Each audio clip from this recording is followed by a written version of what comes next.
The action-packed universe of Outlander never fails to surprise us every time, with its genuine plot twists and extraordinary story progression. But did you know that there is still a few important behind-the-scenes happenings that form the core of the storyline, but failed to make the final cut? This video explores all the facts that every Outlander junkie must know before the next season graces the screens. Let's start with discussing those steamy scenes between Claire and Jamie.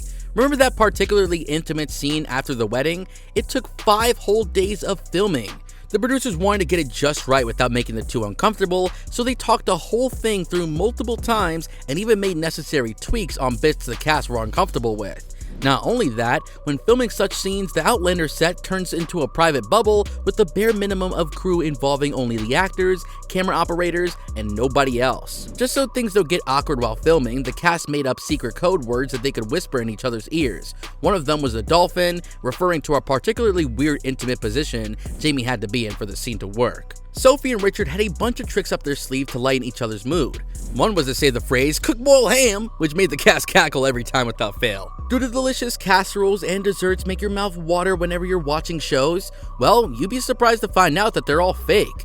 But not in the Outlander universe though. The producers made sure that the feast had actual food so the cast can enjoy quick little snacks in between filming 10 scenes. Sometimes, if they're lucky, they can even drink on set during those hectic 14-hour long shifts. Remember that scene where Brianna and Roger had to act drunk in a pub? It was later revealed that the two weren't actually acting. They got a green light to drink their minds off on set so the scene will be believable and realistic. Now you know how dorky these two can get at parties. Another admirable fact about the series is the costume design, which is always authentic and to the point. No fake torsos or CGIs are used in this household. All the traditional outfits you guys saw were handcrafted from head to toe, making the experience of watching the cast carry the fits on set all the more exciting. Irish tradition says that nothing should be worn under the kilts, not even underwear. Sam took heed to this and decided to go commando throughout all his scenes. To make the clothes look dirt-stricken and messy after fights, the costume designers ran them through a washing machine full of cement beforehand just so they looked extra ragged on screen.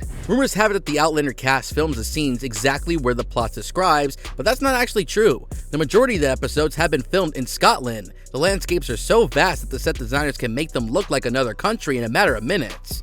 Just because the show producers saved the traveling costs doesn't mean they cheaped out on everything else too. An entire town was raised from the sand to replicate the Wilmington of that time. Lots of blood, sweat, and tears went into designing the houses exactly like those from the past. The Big Red Falcon in all of its mighty is that one building everyone agrees is the core of the town.